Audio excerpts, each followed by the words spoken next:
Hello, today we will be talking about sweet tooth and heavy metal.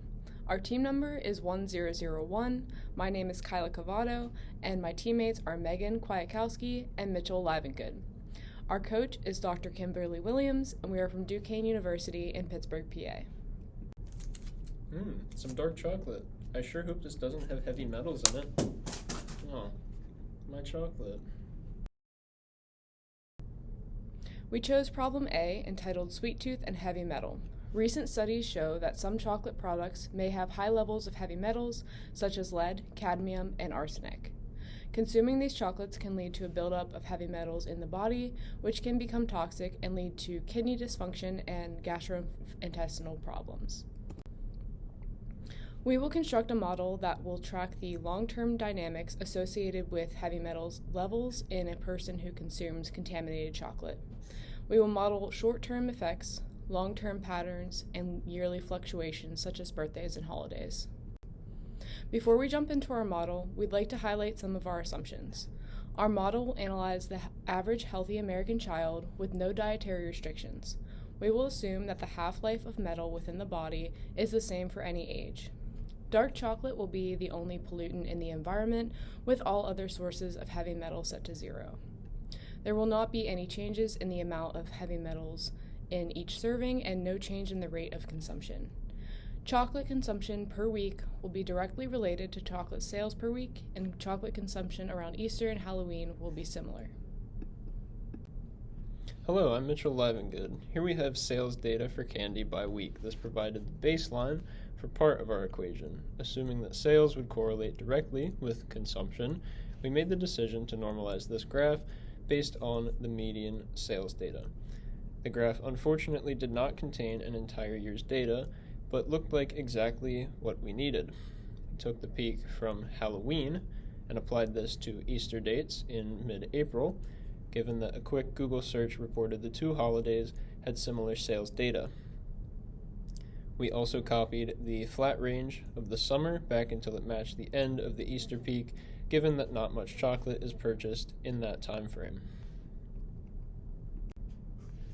The servings data shown on the previous slide was imported to MATLAB from Excel, and these were used to perform a Fourier series and get the function into a continuous form.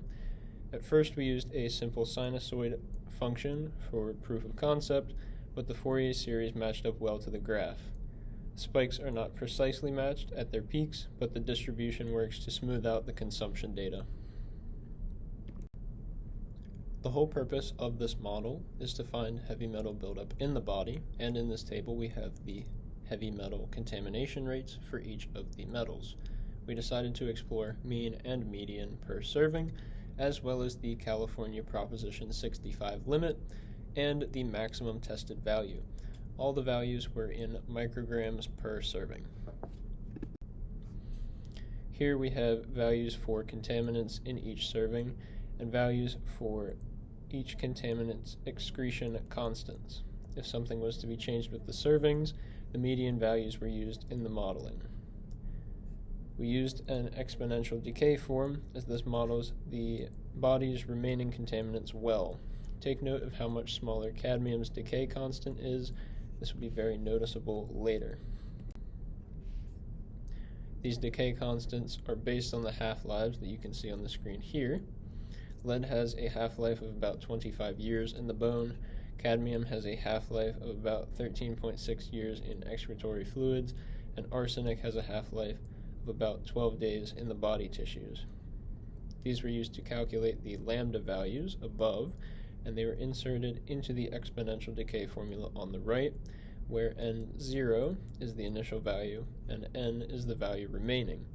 This equation was combined with the Fourier series from earlier to show decay occurring at every step t. Combining the two equations from earlier, we ended up with the derivative of contaminant over time being equal to the sinusoid times the amount of contaminant per serving times e to the negative lambda times t. Each of these was filled with their respective values and then solved using MATLAB ODE Solver ODE15S, then plotted. The model on the right-hand side was also considered, but was dropped due to the presence of negative values, which is unrealistic for the human body. Hi, I'm Kwiatkowski. We explored two different cases, one where we varied the intake concentration of heavy metals. We used the median, mean, minimum, maximum, and the Prop 65 limits of heavy metal concentrations given in the chart in the previous slides. We explored the effects of varied intake concentrations and how it affects the bioaccumulation of heavy metals in the body over a year and over a lifetime. The second case we explored was elevating the servings consumed based on birthday. We assumed if a birthday falls within the 13-week period, chocolate consumption over that 13-week period increases by 10%. We looked at this only over a lifetime, and we used the median concentrations given to help remove variation due to outliers. Through all the graphs, cadmium bioaccumulates at a way higher rate than lead or arsenic due to much higher concentrations found in chocolate. Lead increases steadily over the course of a year, and arsenic quickly decays from the body. They have very similar shapes between the mean and median values, yet the mean concentration nearly doubles the amount of cadmium in the body over a year. The maximum cadmium concentration shows nearly 3,500 micrograms bioaccumulating over a year. As seen in all four of the graphs from over a year, arsenic quickly is expelled from the body. Lead does not accumulate in high levels with the maximum values. For the minimum values, lead and arsenic level off at about 1, because the intake concentration is approximately 0. Over a lifetime, the mean and median intake concentrations exhibit nearly identical shapes for all of the metals explored. The median graph is about half of the mean graph. This is likely due to outliers within the data set skewing the mean so it appears much larger than the actual values are. The median is a more representative measure for the effects of the heavy metal accumulation within the body.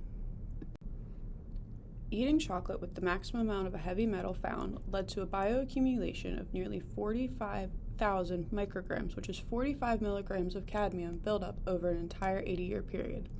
For both lead and arsenic, the bioaccumulation was relatively small when compared to the cadmium buildup.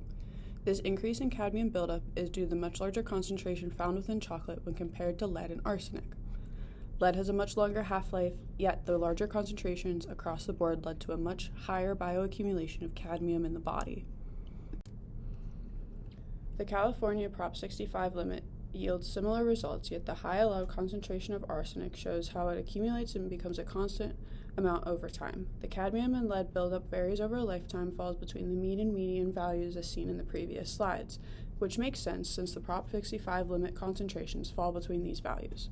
Overall, when comparing the different intake values, the bioaccumulation of cadmium is consistently the highest, and arsenic accumulation is consistently very small. The results from varying the servings by 10% for birthday yield similar results. Weeks 1 to 13 correspond with the months January through March birthdays, as well as the Valentine's Day and the pre-Easter jump in sales and chocolate consumption. Weeks 40 to 52 correspond with October through December birthdays, as well as Halloween and Christmas. All of these holidays see a significant increase in chocolate consumption when compared to the summer months, and children with these birthdays in those two time periods see over a 1,400 microgram accumulation by the time they are over 80. In summary, we found that cadmium accumulates to much higher levels in the body in comparison to lead and arsenic is quickly processed by the body. Lead and cadmium levels can become concerning as overall consumption of heavy metal increases. Finally, the median concentration accumulates less than the maximum allowable dose levels, signifying that they're within safe levels. As we were developing our model, we came up with the following improvements that can enhance a future model. This model might analyze the difference between the amount of heavy metals in dark and milk chocolate. Another variable of interest is the consumption and excretion rates in males versus females. We might consider other heavy metals like mercury as well. Testing the age of and any diet restrictions of an individual, as well as doubling or tripling the recommended number of servings, would allow us to personalize the model. These are the resources that helped us with our model. Thank you.